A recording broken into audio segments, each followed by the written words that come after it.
Sounds great.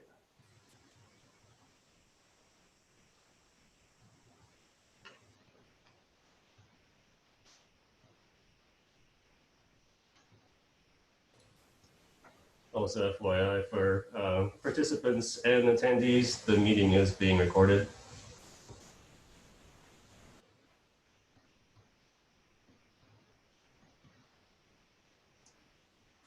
I guess I'll get started. It's 10 o'clock. Looks like we have a number of people present. Good morning, everybody. This is Sean Condry, Town of San Anselmo Public Works and Building Director. This is a public meeting to go over a concept for a quick build in terms of looking at what we can do on San Anselmo Avenue during COVID-19. Just to give everybody, an outline of what's going on and why we're here. This is, TAM recently came out with the Transportation Authority of Marin came out with a grant to look at doing what's called quick build. And basically it's a response to COVID-19 and seeing if we can do improvements in the public right-of-way to improve social distancing and help people be outdoor shopping and dining and things like that. The meeting this morning, I'll give a quick presentation, a little short PowerPoint, and then we will take questions. Each person will get 3 minutes, and I think we did receive a few emails with questions. We'll try to answer all of those questions, time permitting. And with that, I'll just jump right into this. So everybody that's just joined, looks like we actually just doubled the number of participants. Once again, this is a look at what's called a quick build project. There's a grant that's being offered by the Transportation Authority of Marin, where we can get funding up to 20 grand to make some changes to different streets such as San Anselmo Avenue, which is currently proposed. One of the important things for everybody to understand is that nothing's been decided. We're actually having this meeting today to get feedback to see if this is something the town wants to do. We will have another meeting in about 2 weeks, actually on August 26th at 6 p.m. So we're gonna have a morning meeting and an afternoon meeting, trying to figure out a good time that works for merchants, residents, and others. Is always tricky, but we will have at least 2 public meetings. And then it'll most likely go to council, I think in the beginning of September or end of August, and that will be updated at the next meeting. We've gotten a number of emails from people that are both for it, against it. Just want to let everybody know we did receive those, and we will be addressing those questions or comments from everybody as we move forward. And once again, why are we doing this? Part of it is a COVID-19 response, and it's a TAM grant. And so we're looking at, is this something that the town wants to do, and can we do it? It's to increase space for social distancing. It's also something the town over the last number of years, we have a complete streets resolution, which looks at how can we improve the public right-of-way for multimodal, everything from biking to walking, not just for cars. We also have safe routes to school. We have an ADA transition plan.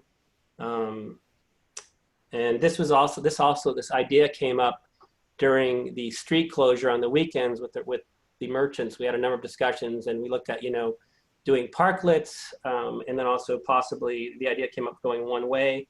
So we're just exploring this. And with that, I will jump into my presentation. And we do have a number of panelists here. We have Dave Parisi with Parisi Associates. I'm forgetting your formal name, Dave, of your company. And then we also have other staff members here. It looks like we have the town manager, Dave Donnery, here. And I'm going to share my screen with everybody. And after I go through this presentation, we will take questions and comments from everybody. Once again, depending, it looks like we have 30 people, so we probably will be limiting you to 3 minutes apiece. Okay. Can you see my screen, Dimitri? Yep. Okay. Okay, so this is the pilot project that we're talking about. I'm gonna zoom in. see, full screen mode. Here we go.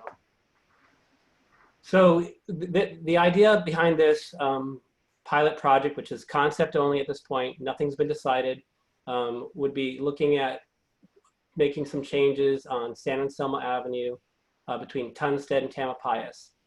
And you can see this is a shaded area here on the screen. Starting from the town hall end, you can see that right now, currently, we have two-way traffic. We have parallel parking on the left-hand side as you face north or Fairfax, and on the right-hand side, we have diagonal parking. I'm gonna get my little pen out. And then over, one of the proposed ideas, if you go down to the next slide, the middle slide, is taking San Anselmo Avenue one way and going towards Fairfax, keeping the diagonal parking and the parallel parking on both sides. And one of the reasons we've been looking at doing the one-way idea was to keep all parking on the street. That was one of the ideas behind this. I'm going to close my door. Give me 1 second. Sorry, everybody. So keeping, trying to maintain parking and going one way, and then providing more outdoor space. You see over here on the side, by going one way, you can actually create additional sidewalk space for people to walk. That's, keeping social distancing, providing areas for people to walk safely. One of the ideas we're also looking at would be potentially, you could give sidewalk to both sides down here on the town hall side and on the merchant side. But we're thinking it would probably be better to give it all to the merchant side if we proceeded with this concept. Looks like I can't change pages. Oh. Having technical difficulties. Great.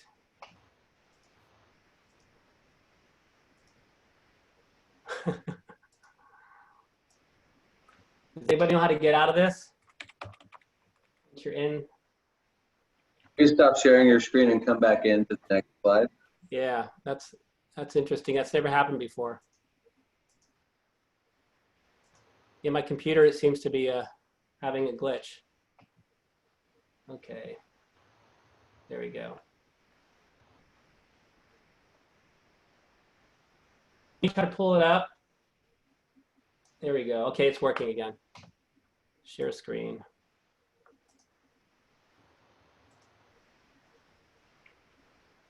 Can everybody see it? Yep. Okay, I'm just going to do it this way. The next screen is kind of the middle of the street near the coffee roastery. This is basically near Imagination Park. And you can see the top, we have two-way traffic going, north and south. And then the proposed idea in this option would be, once again, going one way towards Fairfax, and then keeping parallel parking on both sides, but then providing sidewalk areas, additional area for walking on both sides.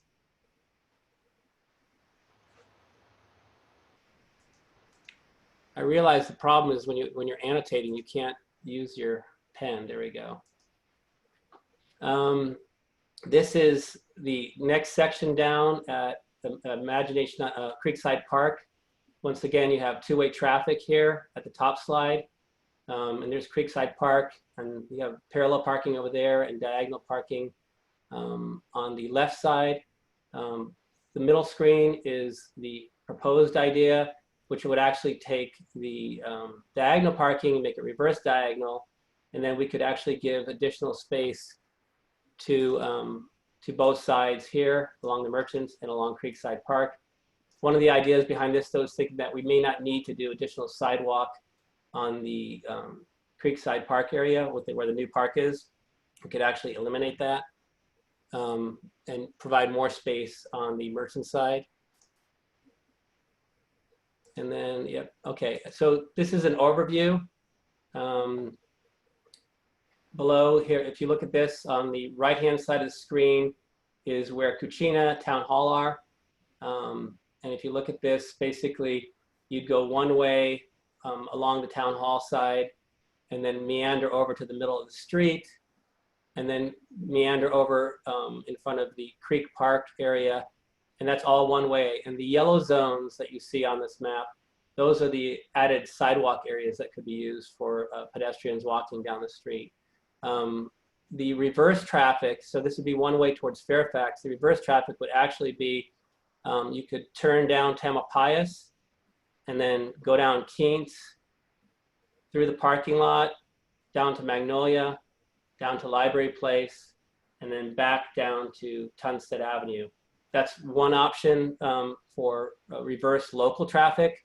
One of the questions we've been getting that we've also been concerned in talking about is, trying to keep, if we do this concept, if we end up doing it, is keeping it local traffic only. So probably down near Center Boulevard and Bridge Street, we would have a board there, a message board saying, that through traffic needs to use Sir Francis Drake, and local traffic only coming down towards the avenue and going through here.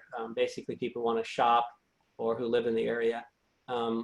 We have another option too of making, the Creek Park parking lot, reversing the traffic there, providing both a way for traveling through the park in the opposite direction there, and also providing a bike passage lane to get around the other side of town.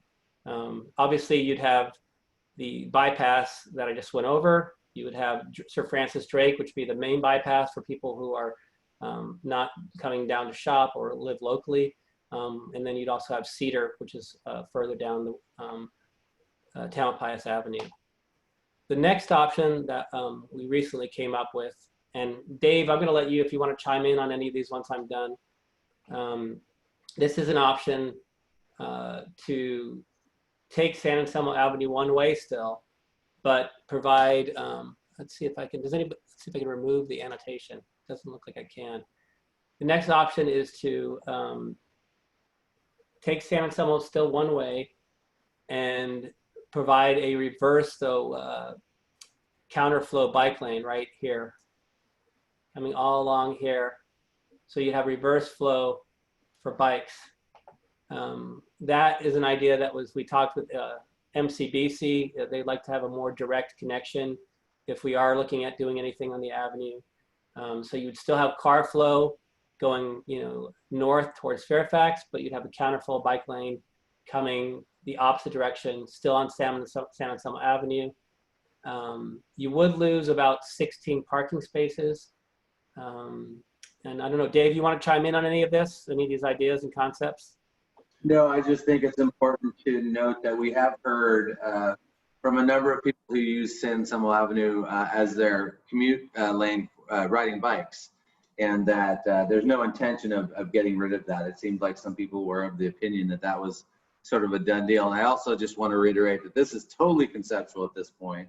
We want to get everybody's input, and we're going to have a second meeting and to respond to the whose idea is it? I've been here almost 12 years, and this has come up at the Economic Development Committee a number of times. And due to COVID, there's a chance to at least look at it. But I want everybody to know that this is far from a done deal. So we're looking forward to hearing your comments. Yeah, and I also, Dave Parisi, if you want to talk about the concepts, which are, as we said, draft only. Yeah, I'd be happy to. Thanks, Sean. So I represent a civil and traffic engineering firm. We've been in business for 30 some years doing plans like this. And as Dave Donnery mentioned, these are conceptual, but they are based on best practices, and that is lanes that work, that are the right width, parking spaces that would be appropriate. We are showing some options. We're showing some backhand angled parking, which the town has successfully used, and there's many positives associated with that. These could just as easily be forward in angled parking spaces. Love to hear feedback on that. And for implementation, there'll be some tweaks that would be certainly made in the field, and your input today is valuable to us. But again, the idea was a proof of concept, and we feel very confident that these could work and work well. But again, the idea today is to get some input. And one of the things I'd like to add, just so everybody understands, this is a quick build project. And so this is something that could be temporary or long-term if it worked out, but it also, it would be a test. We could build it quickly and take it down quickly. So it's not something that is permanent infrastructure. I think that's important to understand, that it could be something that we could try and then change or remove. We've done stuff like this before, even with our traffic signals. And so it's not something that would be permanent where we're pouring concrete and setting it in place forever. It's And Sean, maybe I'll add one more thing too. Yeah. You're not the only town or city of Marin that is exploring this, or even in the Bay Area. There's been many cities and towns that have implemented similar actions, particularly during COVID for separation purposes, but also just as long-term remedies. So just want to make that pretty clear. Okay. Anybody else have anything else from the panelists, or do you want to go to questions now? See if people have questions, Dimitri? Let's see. Yeah, if we're done, then we can start taking questions. We're just going to go from the top. So the first person I have is Gregory Love. I'm going to allow you to unmute yourself, Gregory. Great, thank you. Can you hear me? Yes. Excellent. So first time participating in something like this. So I have a number of questions, but I don't know if I'm limited to a certain number. 3 minutes, you get three minutes of time. So, Okay, and thank you. So question for I guess both proposals on the additional space that it sounds like is mostly going to be used for walking. Will the businesses be able to use that for any outdoor purposes, like obviously restaurants setting up tables? And then the question there would be like, is that large enough for that? And then for clothing stores or jewelry stores or any other retail spaces, if they'd be able to use that to sort of peddle their wares outside. I can answer that real quick. The idea is to provide space for businesses. And if we shifted the lane over more towards the park side or the town hall side, then in theory, they could have a parklet and parking. They could have both. That was the idea behind this. Got it. And then second question is for the backward angle parking in the proposals. That was pretty interesting to see. It sounds like other parts in the county have had success with that, but to confirm, that would mean that a driver would have to back into the parking space, correct? Yeah, we're actually the first ones in Marin County to have it, I believe. We did it on Greenfield, I don't know, 5, 6, 7 years ago, Dave Parisi. Yeah. Yeah. Yeah, and then it's been implemented throughout the country. Many hundreds of cities are doing it now. Most recently in Mill Valley on Miller Avenue, a big long stretch. There's while you do have to back into it, it means you can come straight out instead of backing into traffic when you're coming out of the parking space, which improves sight lines between the driver exiting the parking space and oncoming traffic compared to if you're backing out. And also when you're backing into the parking space, which is new maneuver for many people, but actually easier than going into a parallel parking space. You look at the oncoming traffic in your rearview mirror or behind you. It's a safety aspect. It's actually a safer condition. It's been proven as much, but it's unusual and it's different, and it's something that's being potentially proposed as an option as part of these projects. Yeah, and if you haven't tried it, Gregory, Greenfield has it. It's actually great once you do it. It's easier than parallel parking, and the line of sights are great, so it does work. Yeah, sounds encouraging. Second question is, it sounds like in option 2, 16 parking spaces would be removed. And you may have said this early on in the meeting, but in option 1, would there be any reduction in parking spaces? No. And then if this is only temporary, is the funding, so if you do this and then it doesn't work out for whatever reason and you go back to how it is today, is the funding from the state or the county, however we're getting that funding, is that still, like, does it get retroactively taken back? No, it's a quick build project, so it's designed to do something temporary. Got it. And then last question is, what are the businesses saying about the proposal? I think we're about to hear from some of them here, maybe. So We're getting, different feedback. Some people are for it, some people are against it. And the whole point of this meeting is to find out if the community wants to do something like this. And then so follow-up question there though, will there be, for the businesses specifically, will there be like, canvassing to get their individual feedback? Well, that's the point of the public meeting. So this meeting and another meeting in 2 weeks is to get their opinions or concerns heard and then address them accordingly. Thank you. Okay. Next person, Dimitri. All right, next person, Susan Saunders. I'm gonna allow you to unmute yourself. And then as we had a suggestion, please identify yourself and say if you're a resident or a business owner and so forth. Thank you. Susan, you should be able to unmute yourself. Yep. Susan, are you there? Looks like she's unmuted, but can't hear her. Hello, can you hear me? Now we can. Yes. Oh, good. Okay, well, thank you all. I'm really, really excited about this project.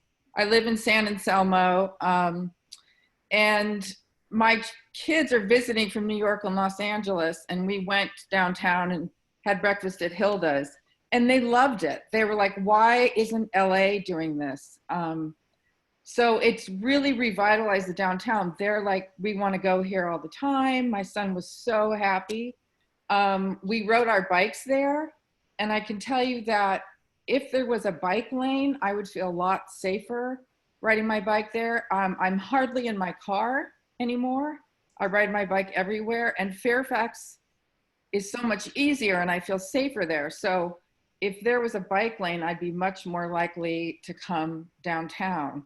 And I think because most people are on their bikes now and less in their cars, I mean, families are just, I've never ridden a bike before this much. And I went to New Orleans and City Park and started riding and I fell in love with it.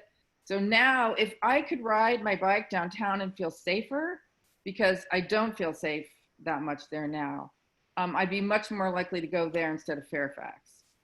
And I think because people are not using their cars as much and are walking or biking, we don't have as need for as many parking places. So I'd be really excited to see more restaurants, more businesses outside. I think that's the same thing to do during COVID, is to move things outside. We have the weather. I don't understand why the schools aren't doing it. I just think this is fantastic and I'm really, really excited. And I'm wondering, is there going to be visible bike racks? Because I know when I go down there now, people are kind of leaning their bikes up against things. And I mean, there's a ton of bikes when people are down there on the weekends. So it'd be great if there was more visual bike racks so people would feel like, oh, okay, we can ride our bikes here. There's plenty of places to lock them.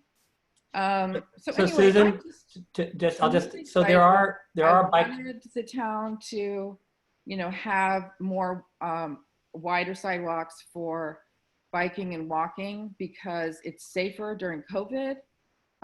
It's how people are transporting themselves now, and it's great to have somewhere to go.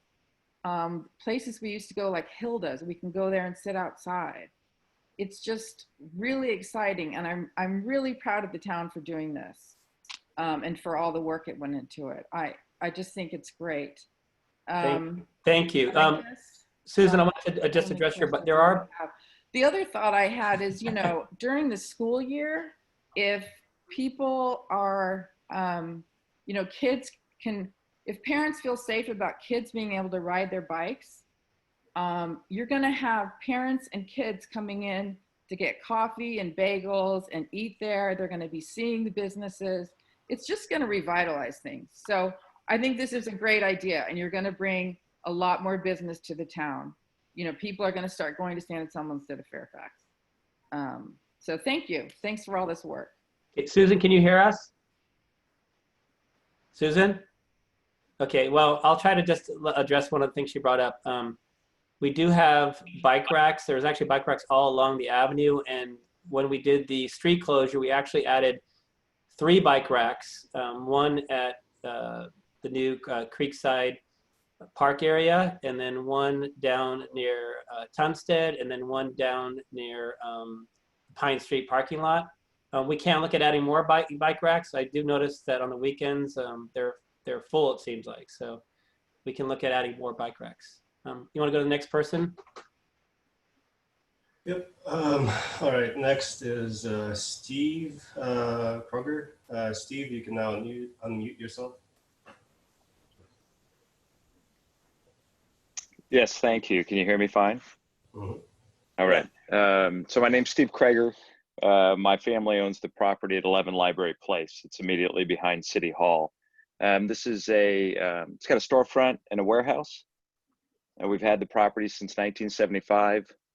And I just want to, first of all, compliment staff for taking what I see really a progressive look at downtown. And so I just want to, out of the gate, say, I think, I must say that I'm really supportive of the project.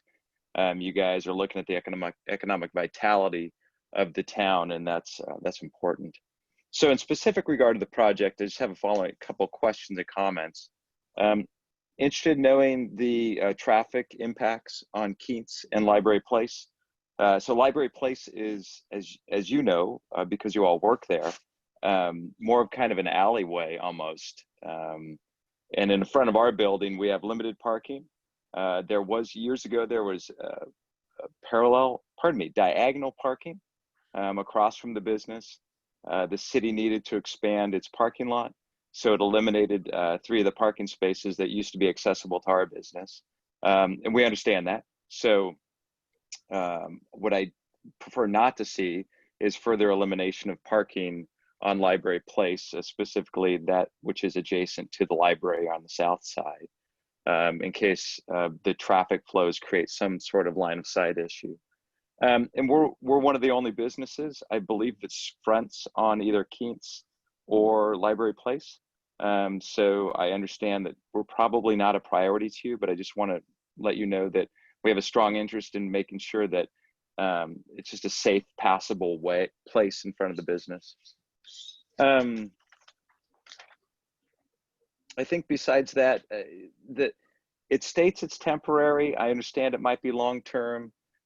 Just, want to get a better appreciation of that as it relates to the exemption under CEQA, that it states, the staff report states it's exempt. So I'm interested in knowing what's the categorical exemption that's being stated as part of that. And if it's a long-term project, does that, in which the street width changes, will it be revisited and studied more in depth? So those are my questions. Thank you. So Steve, I can just really quickly, so it's categorically exempt because it's an existing facility, and we're not changing the I think the volume of traffic on the street. So, but if it was more long-term, obviously we'd look at the impacts to other streets. Well, so it does change the traffic flow on Library Place. It could, in theory, unless part of the idea would be to actually get more of the vehicles to use Drake as opposed to, so try to limit the bypass both on Keats and Library Place to local traffic only, through signage and directing traffic down Drake. That's part of the idea. Okay, so finally, have there been any traffic studies of the before and after? No, impact, and will there be? We definitely will be paying attention to the traffic, and maybe Dave Parisi can talk to that if he wants to and make some suggestions. I think it's a great idea to take a look at, again, pre-COVID, right? What's going on now, and then throw some tubes across the street to count the traffic, but also observe behavior. I think that's actually a requirement, Sean, maybe as part of some of these quick builds, is to do an assessment. If not, much appreciated. Thank you. Something we should do. Okay. Thank you, Steve. And I think you had one, let's see, parking. Right now, there's no, we're not thinking about taking away any parking on Library Place. And parking I think that you're talking about is technically government parking right there, but yeah, that's not. So no, it wasn't government parking before. So I grew up in the area. There were 3 parking spaces right across from Library Place that were Okay. diagonal, and they were public. And I, like I said, I don't begrudge the city for expanding the parking lot. You needed it, but we lost spaces years ago, and just let it be. Okay. Yeah. Thank you. Next question. All right, so next we have Winter. I'm gonna let you unmute yourself.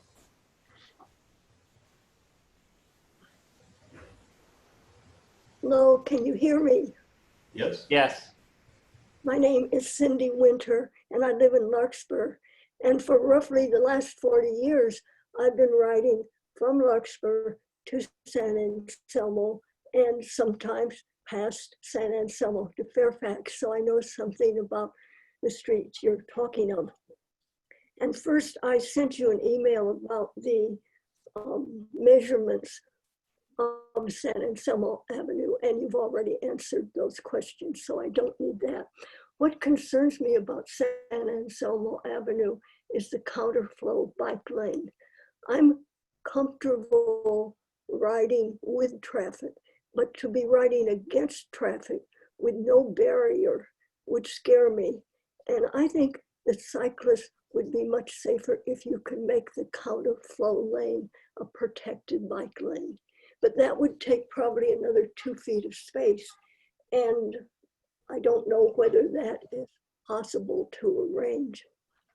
My second question is about Keats Place and the Keats Lane and Library Place. I went on Google Earth and measured those 2 alleyways or streets. And what I got is 16 feet in width at the very best. So if you want to direct traffic southbound along those streets and you want cyclists to use those streets, I think you need to try to put a bike lane in there. So that would be 5 feet and another foot of buffering, that's 6 feet. And that leaves a 10-foot traffic lane. And I'm not sure that's possible, but I thought I'd raise the question because traffic coming southbound off San Anselmo Avenue may be a bit aggressive because some of the drivers will be annoyed that they can't proceed on San Anselmo Avenue as they used to do. And I must suggest that many times when I am riding past San Anselmo to Fairfax, I use Cedar. That is a very easy commute route. It is somewhat slow. There's a lot of parking, but traffic on that street is considerate. And then you go around to the San Anselmo Church and along Shady Lane into Ross and then to the College of Marin and Larkspur. So that's been quite a good route for me. So generally I applaud what you're trying to do.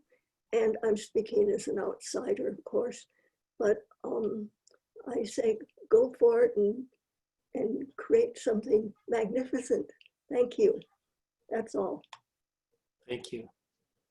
Dave, do you want to address the piece of the Keats and the width? I think basically it's the complete streets policy where you bikes would share the lane because it's too narrow, Keats and Library Place. Yeah, I mean, today San Anselmo Avenue is a 2-way street with 11 to 12-foot traffic lanes that's shared between cars and cyclists. Luckily, it's curvilinear and the speeds are pretty low.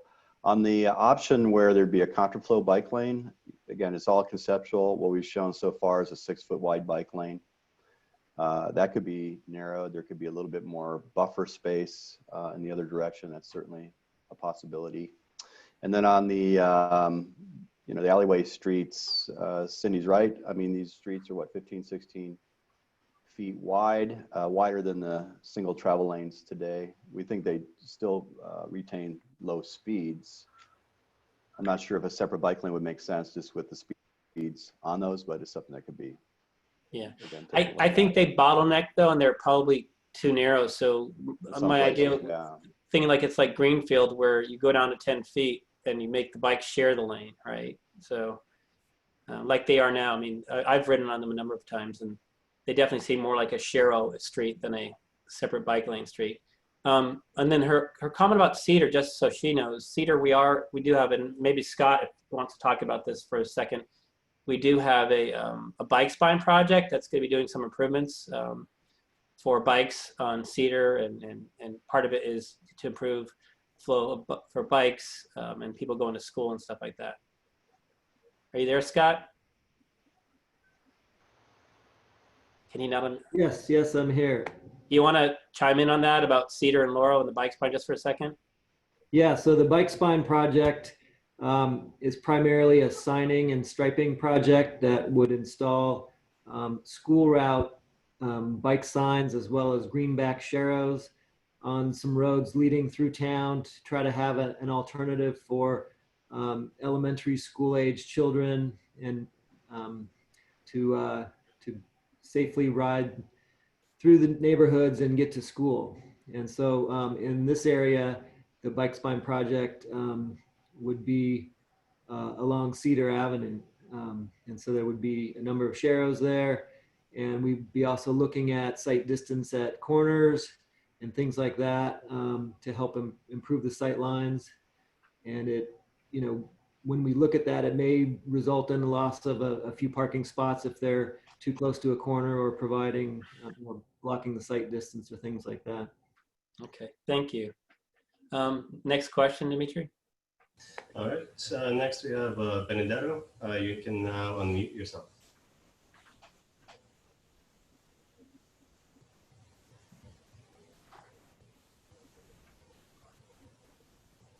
Benedetto, we can't hear you.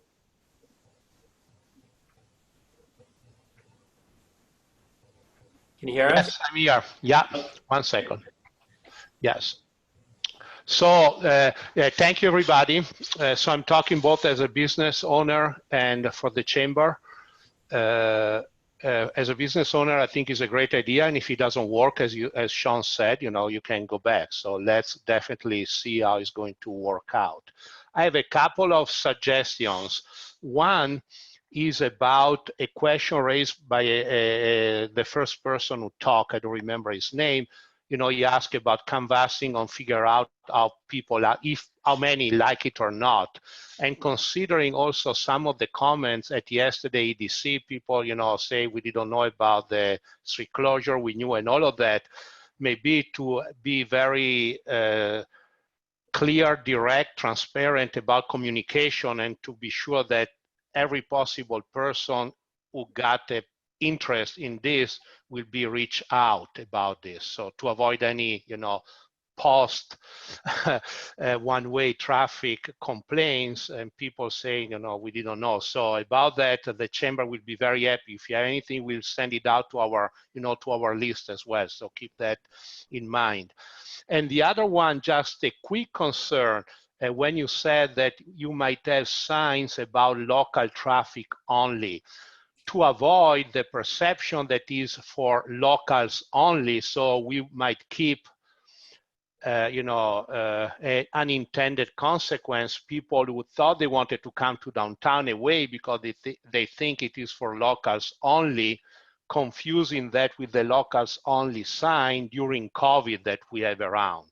So I don't know if I said that clearly, but, you know, to be sure that if it's a sign, local traffic only, is very clear that everybody can come through. Not it is for local residents only. That's my point. Okay. Benedetto, one of the things we could do is we could even say local traffic downtown, you know, kind of business district. I don't know, something. Yeah. Lockdown, okay, we just to be sure they know they can come through. That's my point. And that's a good point. Thank you. Thank you, and thanks everybody. And thanks for the offer to help get the message out. We will have another meeting, as I said, in about 2 weeks. It's on, this one's on Nextdoor. It's on our website. We did do a mailer to everybody within a 300-foot radius and other areas, and we could also do another flyer if need be. Very well. If you send that in PDF or in any digital, we can send it out in the newsletter as well. Awesome. Thank you, Benedetto. Thank you.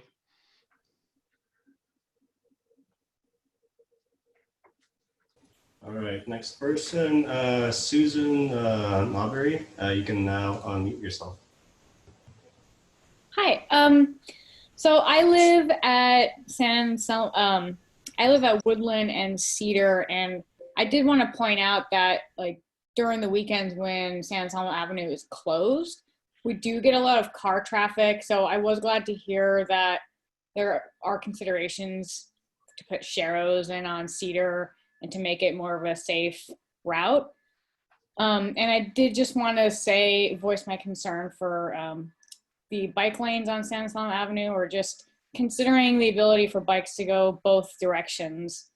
So I just want to vote for that option, and just to consider the traffic impacts to the side streets, because bikes are on not just San Anselmo Avenue, but on Cedar as well. So there are definitely a lot of very impatient drivers on Cedar. You can't have two cars going opposite directions. So definitely cars passing cyclists is a really dangerous situation on Cedar. So I would ask that maybe some signs indicating that like some streets are slow streets. In San Francisco, they have a series of slow streets.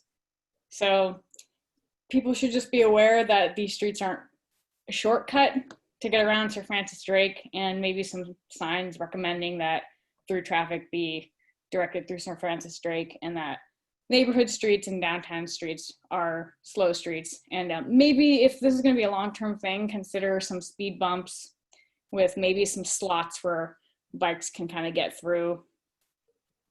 And that's it. Okay. We do have a couple of slow streets we've started, and so we are looking at that on a case-by-case basis. And then speed humps or other major traffic calming, we'd have to look at other options first before we did something like that. But we are looking at making improvements on Cedar, and part of it might be even losing some parking to make it safer for cars and emergency vehicles. Thank you.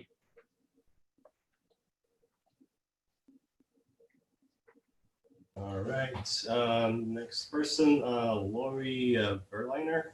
You can now unmute yourself. Hi, everybody. Can you hear me? Mm-hmm. Yes.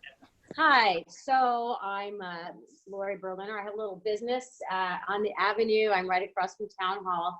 So, and I'm facing Tunstead. In fact, I'm looking out right now at Tunstead. So, hi, Sean.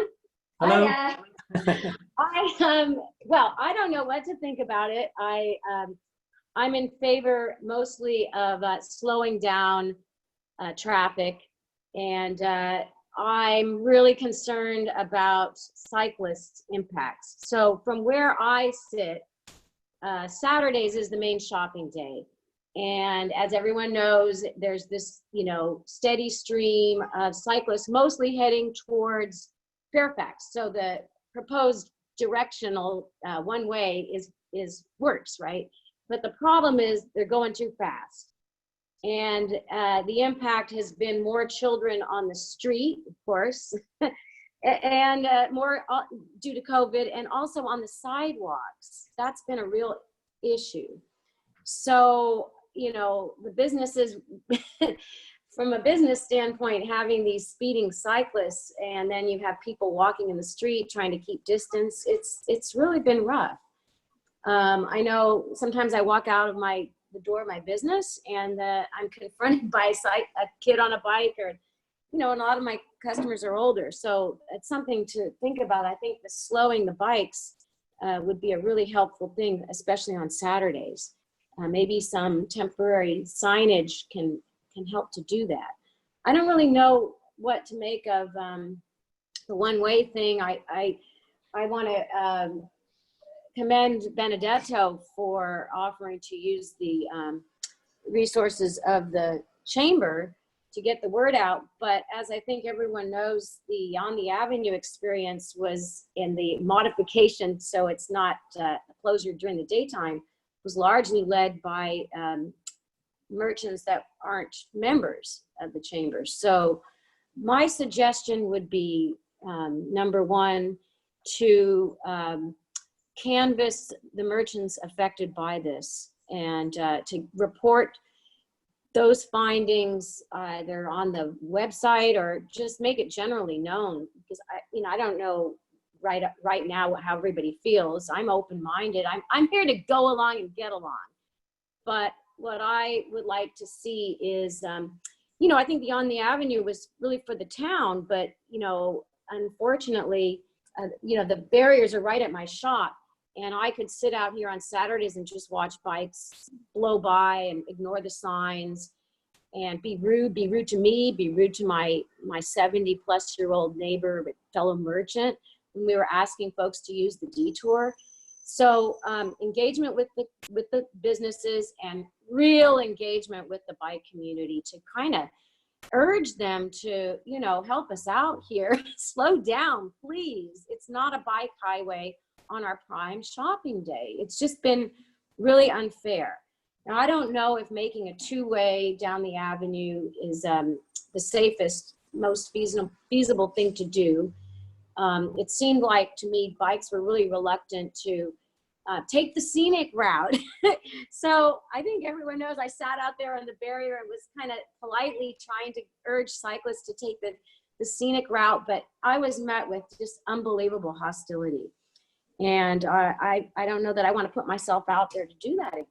But I think what the experience from the On the Avenue closure has taught us, getting a lot more buy-in from all the merchants and bike community is really key to making this successful. So I want it to succeed.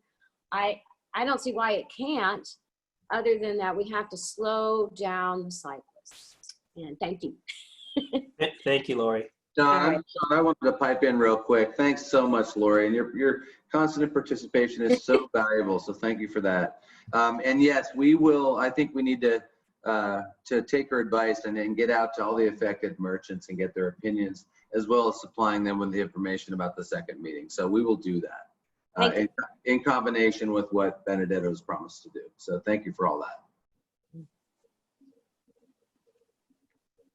Okay, on to the next question, Dimitri. Yep. All right, so next person, we have Nathan Cohen. You can now unmute yourself.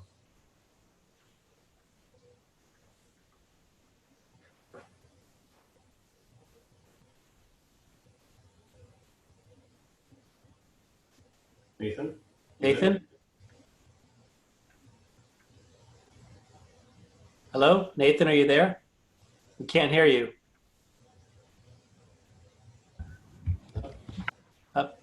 Just a little mic. I think star 9. Nathan may be calling in, dialing in. So pushing star 9 unmuted. Nathan, if you could also type in a question, and we'll try to get to the typed in questions at the end of this. We've got 9 questions, it looks like, so far, so we can do it at the end if you can't hear you. Maybe go to the next person. Maybe Nathan can try to fix that. Okay.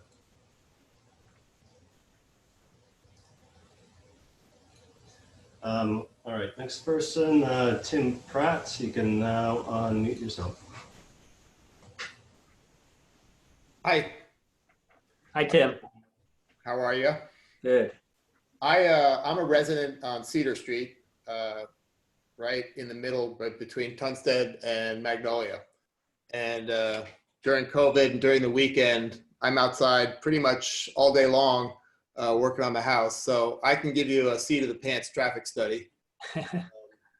Tunstead, when the San Anselmo Avenue is closed down, everybody coming from the south is looking for a faster way to get through. And so the gas pedal gets pretty heavy coming from Woodland and going down Cedar. I mean, and I see them all. I see the postal people. I've seen the police. The speed goes way up. And the biggest problem is Tunstead, because people come out of there, they really can't see. They can't see south, and they can see better north. But there's been a lot, and we're right there viewing it. There's been a lot of real close bike accidents. A few cars have tangled with each other and sort of driven on. And so Tunstead, I think, could be an issue, especially if it's going to be used as a way to get around the one-way traffic. If somebody's going through San Anselmo, they're going to probably go down Tunstead, around to Cedar, and then just go around if they don't want to go through the shopping district. So the traffic is going to go. It's way up on the weekends, and I support it because I think it helps the businesses. But it's probably going to have to be looked at because the same thing happens at Magnolia. You can't see either way coming out there, and when I come down Magnolia to go home, I have a difficult problem, and I have to consciously creep out real slow because people are going real fast. And I'm a cyclist, and I know how fast I can go on Cedar, and it is scary how fast you can go these days, especially with the e-bikes. Guilty. Tamalpais is on the weekend, that becomes a one-lane road pretty much. With the parking there, it gets so tight that you have to wait. And the worry there is if people are going northbound on the one-way San Anselmo and they turn down Tamalpais, that's going to get backed up all the way past the coffee shop because it already is, even with two-way traffic, because trucks and cars can't get by when everybody's parked on that road. I see it a potential issue backing up both on San Anselmo and Cedar. So supportive of the project, but Cedar is going to become, I think, the alternative commercial route because Library and Kings is just too small and too windy to make it through quickly. Okay, so Tim, it sounds like one of the concerns though, it's like line of sight as you're entering from Magnolia or Tamalpais, and that's one of the things with the Cedar bike spine that we're going to be looking at to improve. And then, you know, with the traffic flow, the idea behind the one way going towards Fairfax is that people could loop around, go right to Drake and back. So you have a complete loop, and it's all right-hand turns. That makes sense. When I go to work, I'll go out both ways. And a lot of times, if I'm in front of the firehouse trying to get onto Drake, that gets backed up sometimes. And I don't know what the effect would be if San Anselmo is one way, but I know in the afternoons and traffic times, it gets backed up pretty far. So just food for thought. Okay, thank you. All right, next person. We have. You want to try Nathan again, if he's still there? Let's try Nathan. All right, Nathan, can you try and unmute yourself now? Oh, maybe it's working. Nathan, can you hear us? Or we can't hear you. Nathan? He unmuted himself, but okay. Okay. Oh, there we go. Hi, sorry about that. Yeah. Go ahead, Nathan. Yeah, so I just wanted to voice my support, especially for the two-way bike lanes. I think people can, manage on a bike to go two ways. I think it feels a little odd for some people, but, if you're on a somewhat separated bike path, then it's not really that big of a deal. And, bikes and pedestrians, they offer a lot of benefits to the community and to the downtown area in general. There are studies showing that cyclists especially spend more money than other groups because, not only are they more kind of easier to get into stores and stuff than when you're just driving by in your car. But it's also, they have the ability to get across big distances and to more towns. And so really happy with like the changes and the kind of flexibility that the town has had, like with the new park, and excited about this project. I do live at 5 Cedar Street, so I am also concerned with some of the traffic around there. It is narrow with the cars parked on Cedar. Like, bikes almost can't get through with another car. But those are just some of the constraints that we have to work with. I don't really have any specific questions. And thank you for your time. Thank you. All right, next person is Bill A. Bright. You can now unmute yourself. Hello, can you hear me? Yes, we can. Hi there. Yes, my name is Bill A. Bright. I've been in San Anselmo resident for 49 years and an avid bicyclist for 40 years. You know, I feel a little nostalgic right now when I think of the town when I moved in here with the number of ice cream stores and bookstores and such. But I'm very much involved in the town and love riding my bike into town. I'm calling to voice my support for this project. I think it's an absolutely fantastic idea to lower the vehicle traffic coming through the heart of San Anselmo. And interestingly, it had not occurred to me how the negative impact of large groups of cyclists moving through on long range rides out to Point Reyes or out to Fairfax and points beyond, as opposed to the bicyclists that are using their bikes to ride into town to get a coffee or a snack or a meal. I strongly support a two-way accommodation for bicycles.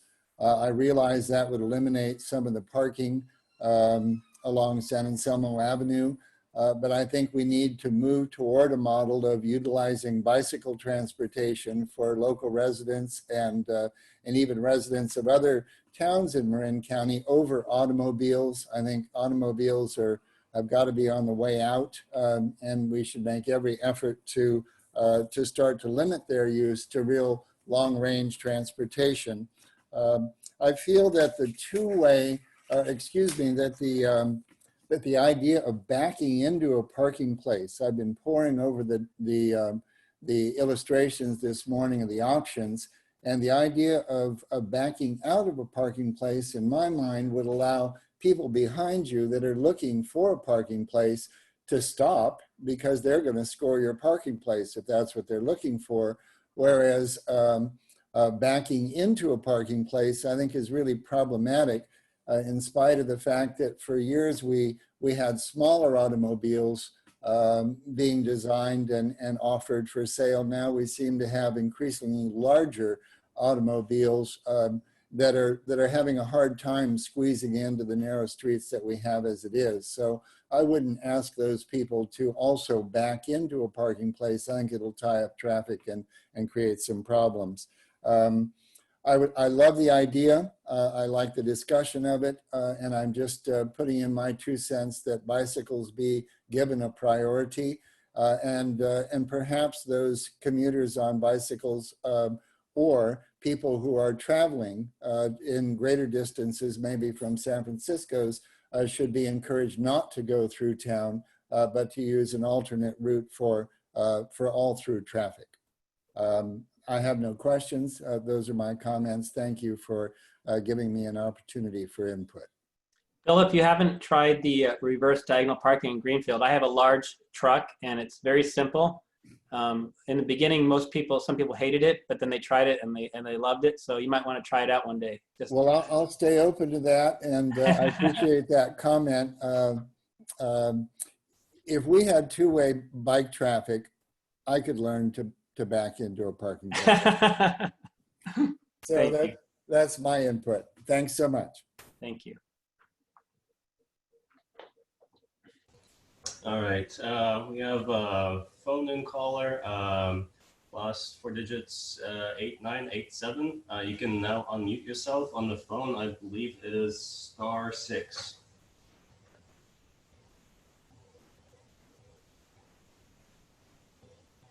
So I believe it's *9. Is that right? *9 is raising hand, and then unmuting is *6. The caller from 916, 916 area code and the last digit's 8987, you can unmute yourself if you want to speak. And it's *6.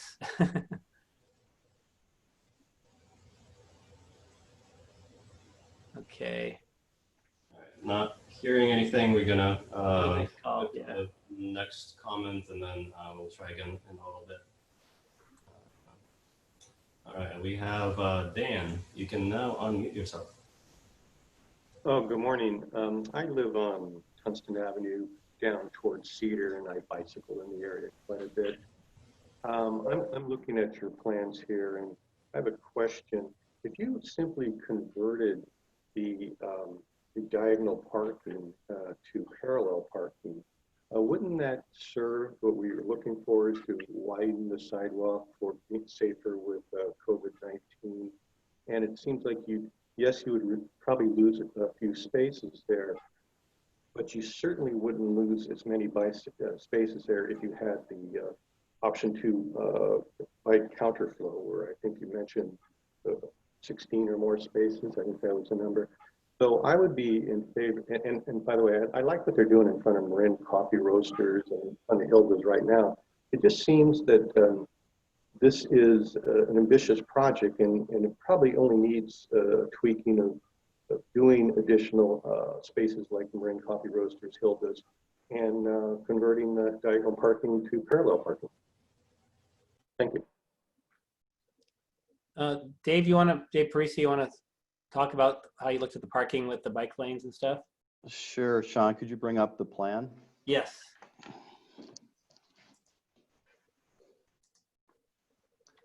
There you go.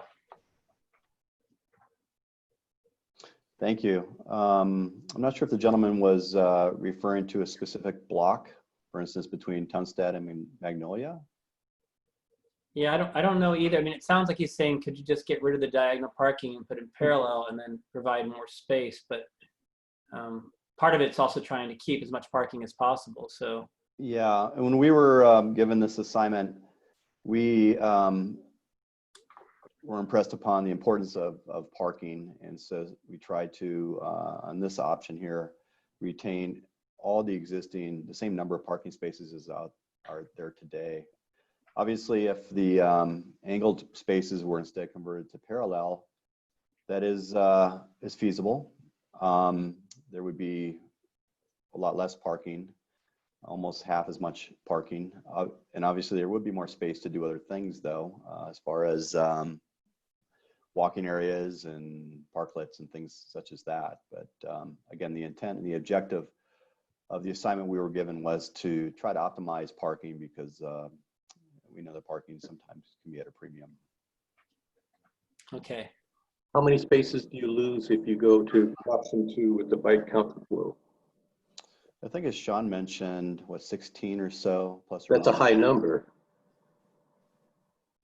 It's a number, yeah. Yes, it is a high number.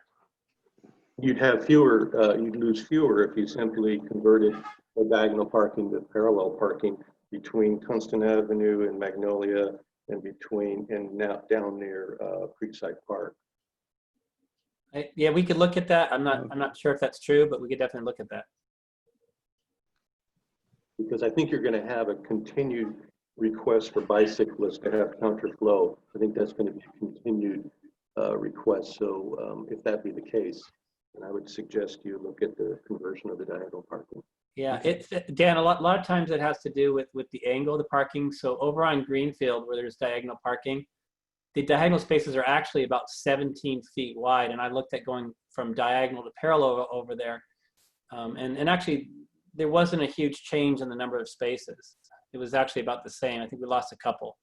So it may not be a big difference, but we can definitely take a look at that. And so, I'm sorry, just one last thing. Between Magnolia and the mid-block, where there's currently parallel parking, your proposal is to widen the sidewalks there. And so does that mean you wouldn't really be widening the sidewalks? People would just be walking over the gutter, in the gutter, and in the street. Is that correct? Yeah, the whole intent behind the quick build is you would be using delineators and paint or other other options to make it a safe walking area. So it's not permanent. That's correct. Okay, thank you. You want to go to see if the caller, you want to try the caller one more time, and if not, then go to Pascal. Yeah, let's see. The 8987 number, you can now unmute yourself. It's *6 to unmute if you're on the phone. If you want to give it a try. Hi, sorry. This is Nathan Cohen. I spoke earlier, so you can skip over me. Thank you. Okay. All right, thanks. All right, and then we're going to Pascal now. You can unmute yourself, Pascal.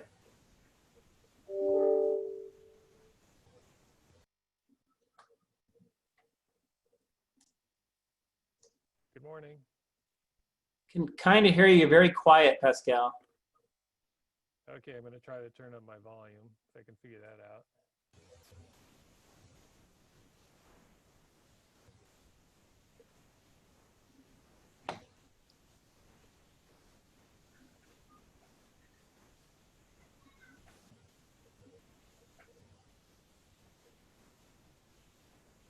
You there, Pascal? We lose him? Hi, can you guys hear me now? That's much better. Yeah. Okay. Sorry about that. Good morning, Pascal Sisich, 59 Park Drive. So my comments are really in three areas, and I'll try to make them brief. One is public process. I know these are odd times, and I know this is called a quick build project, but it's unclear to me if this is temporary to permanent or just temporary, and then you're going to reassess it on a broader review process. Specifically, I mean, even starting with this meeting, it's at 10 a.m. And, you know, we don't usually have public hearings at 10 a.m. in the morning. I think a lot of people are working and they can't make this call. So that's one thing. Second, you know, I don't know about Planning Commission review on this. There was no staff reports. There was just the application to TAM. So that's my concern initially on this, that it becomes temporary and we circumvent, or that's a bad choice of words, but we minimize the review process and then it just rolls over into permanent without a broader review. And the reason I'm bringing that up is the idea that this should be exempt from CEQA, I think, is really wrong. Keep in mind, as you already do, I'm sure, the impact of lack of through traffic on the street is going to push it all over to the hub. That's already a highly impacted intersection in terms of traffic counts, I would imagine. I haven't seen one lately, but you push that traffic on there and that's only going to increase, not to mention emergency evacuation. You're not going to have people coming and being able to divert onto San Anselmo Avenue. So I don't know, maybe that's all okay, but I think you guys should be looking at that before you move forward with this, or certainly before you converted it into a permanent change. Second thing is about business. I don't have a business down there. I try to buy stuff down there as much as I can, but you know, people who drive through using it as more a thoroughfare are stopping and they're buying things in the morning on their way back, going into the bank, going into the olive oil store, whatever. And so if the business community is fine with that, then, you know, it's their businesses. They should be able to tell you that. And then the last thing was traffic impacts. And I kind of touched on that already. You're going to be pushing lots of people into the surrounding communities. Already a couple of callers mentioned that who live on Cedar in particular. And, you know, when I go down there now, I'm going to have to go through residential streets, and we already know that's a problem. So those are my comments. Thanks for hearing it, and you can unmute me now, or mute me now. Yeah. So Pascal, just to your first comment about the scheduling of the meetings, we actually did the 10 o'clock meeting on purpose because we felt it was better for some of the business owners and merchants in the morning, but we are going to do a 6 o'clock meeting in 2 weeks. So we will have 2 public meetings, and then there'll be a council meeting. You know, trying to figure out a good time that was good for residents and merchants and businesses is always tricky. But that's why we're having at least 2 public meetings and then a council meeting. This is looked at as temporary right now. If it was going to be long term, it would have to go through a much bigger design process and and permanent infrastructure put in place, which would cost more money. But the idea is to look at this as something temporary that maybe could change the way things are done downtown, maybe not. I don't know. And then as far as traffic impacts, it sounds like Dave thinks maybe we should do some counts too with some tubing, and we can talk about that. I think that's it for phone calls. Let me go through very quickly. We've got like 9 Q&As. I'll try to go through those. I got one email with 4 questions from Denise Cruiser. Her first question says, has an independent third party performed a thorough 24/7 day a week traffic pattern study of the area? The answer is no. This is seen as something that is a quick build temporary project, but we are going to try to look at maybe impacts before or during this project. Why is this project plan communicated to all residents of San Anselmo? Maybe I don't know if this means why not. We sent out a mailer to the 300-foot radius and other side streets that are immediately impacted to this. It's on Nextdoor, and it's also on the town website. We are going to have another meeting, and we'll post it in all the places that we can and work with Chamber of Commerce and other avenues to get it out to people. Why is this meeting at 10 a.m., which conflicts with all business owners? And while I think I've already answered that, what is the plan for town's back roads that cannot handle the one-way road, increase traffic, Tamalpais, Cedar? Well, the plan is to look at impacts both before and during, and see how this works, if we do it at all. And then I'm going to go to all the questions. Let's see. Okay, Denise was the first one. I answered hers. On the map of San Anselmo Avenue, this is somebody, I think Sin Hiver. On the map of San Anselmo Avenue, what do the yellow spaces represent? Do the diagonal lines represent on-street parking? Yes, they do. How wide is, and the yellow spaces on the map also represent, walking areas or making the street wider for pedestrian and/or bike use. How wide is San Anselmo Avenue? I used to know that off the top of my head. I don't know if Scott remembers that, but we are looking at the width in terms of how we can do these different temporary infrastructure changes. And it says, in given on-street parking in the yellow spaces, how much width would remain for the traffic lane and the proposed bike lane?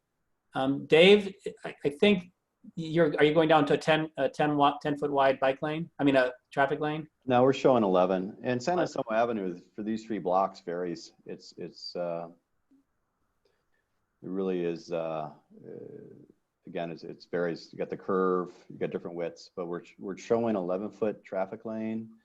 And for the contraflow, a 6-foot bike lane, and then standard size parking spaces. But again, there's some variability when it gets down to implementation.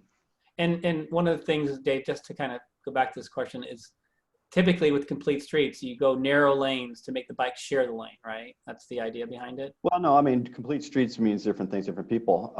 But it could mean in certain environments that you do a shared environment because the speeds are all pretty similar. In other environments where it makes sense to have a separate bike lane because of different speeds or different volumes, that could be appropriate. Or certainly if you're doing a contraflow, you'd want your own separate bike lane. Okay. But on a street like this, if it's slow traffic, going narrow and forcing bikes and cars to share, it kind of makes sense, right? Mm-hmm. In the same direction.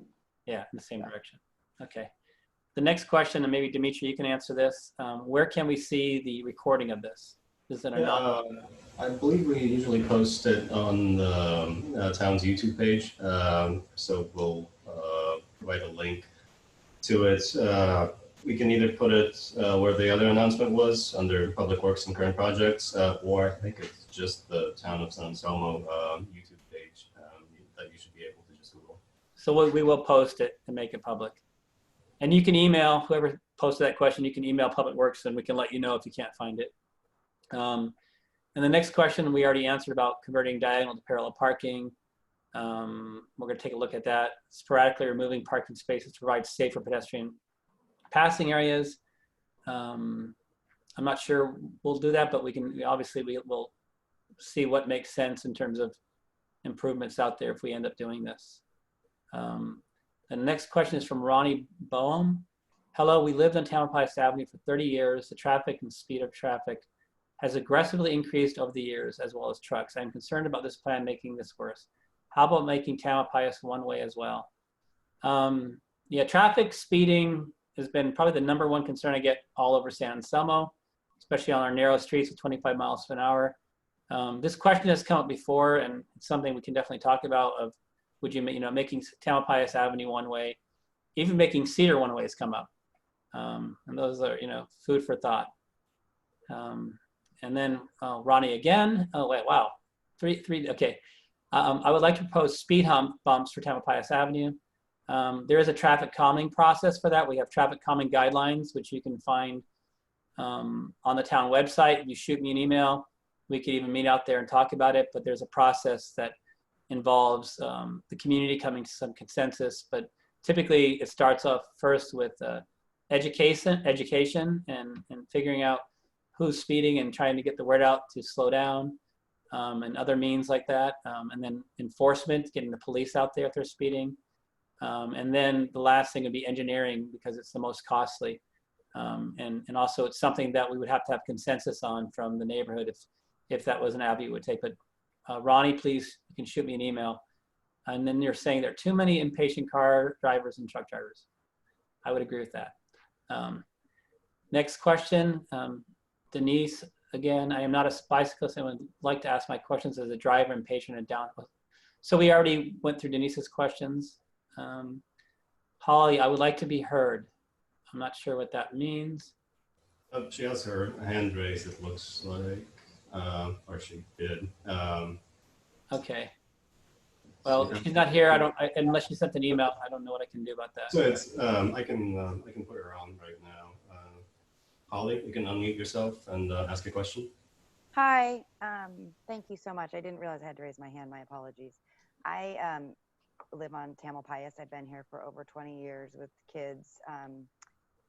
And I echo Ronnie's concern, and it's not just people speeding up and down the street, it's people using our driveways to turn around and almost hitting my kids when they're playing basketball. And I think this is just gonna be increased with, people are gonna see that detour, but they're not gonna take that detour. They're gonna take Tamalpais all the way to Cedar, take a left on Cedar, and we've already talked about, Tamalpais basically becomes a one-way street. And we've seen that during COVID with the downtown closures on the weekends, which I completely support, but something needs to be addressed. I mean, there's no parking on our street, and then people are weaving in and out.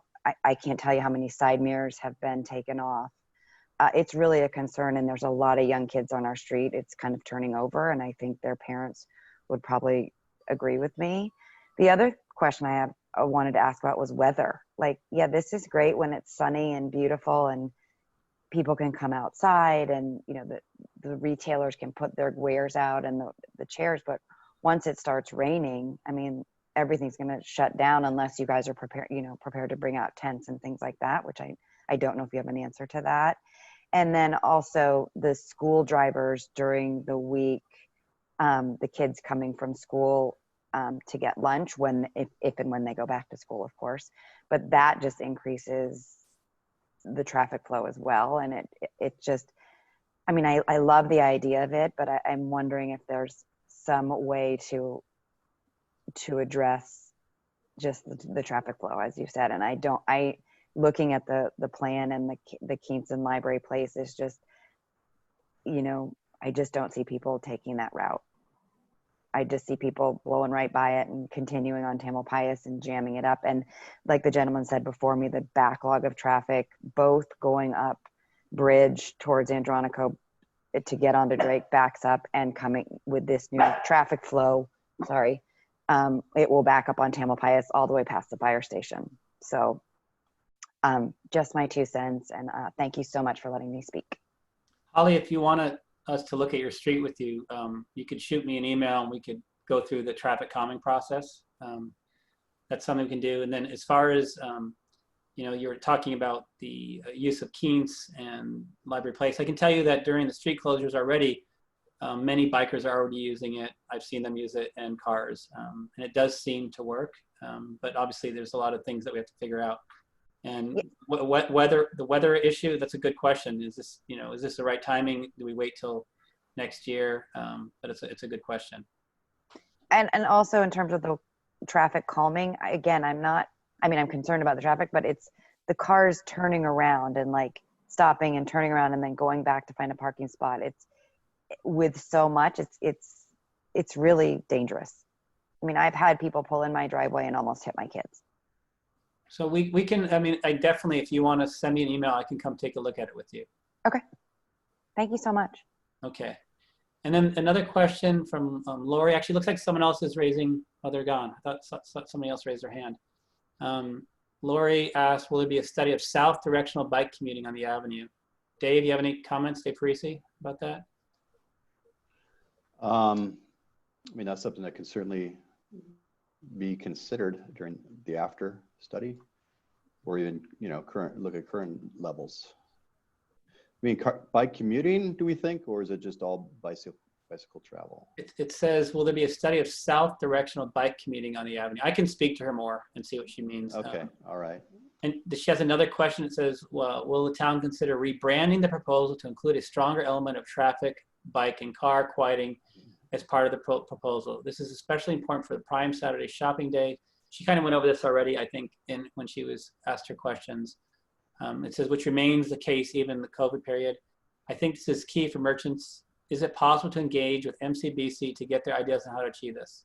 And we are engaging with MCBC, and definitely we'll look at how to work with everybody. One of the things I didn't say earlier, I did talk about the Complete Streets policy and safe routes to school and our ADA transition plan. But we also, for everybody out there that's still listening, we do have a bike master plan, which includes San Anselmo Avenue and Greenfield and goes all the way through to Fairfax, which is something to consider. And, you know, part of what the town's trying to do is look at all modes of transportation and make it better for pedestrians and bikes, not just cars, because most of our infrastructure is built around cars, and it hasn't been built around the people who use it in terms of walking, biking, or ADA, which we're all working on all those things all the time. And then the next question is from Jean.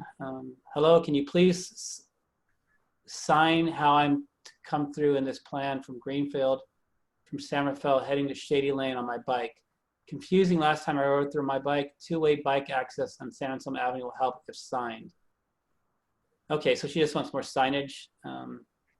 Dimitri, maybe we can go take a look at that one in terms of signage. And then Denise again, congestion at Tunstead, San Anselmo, Sir Francis Drake intersections is a great concern, requiring all vehicles to pass through this. What is the plan to relieve this pressure?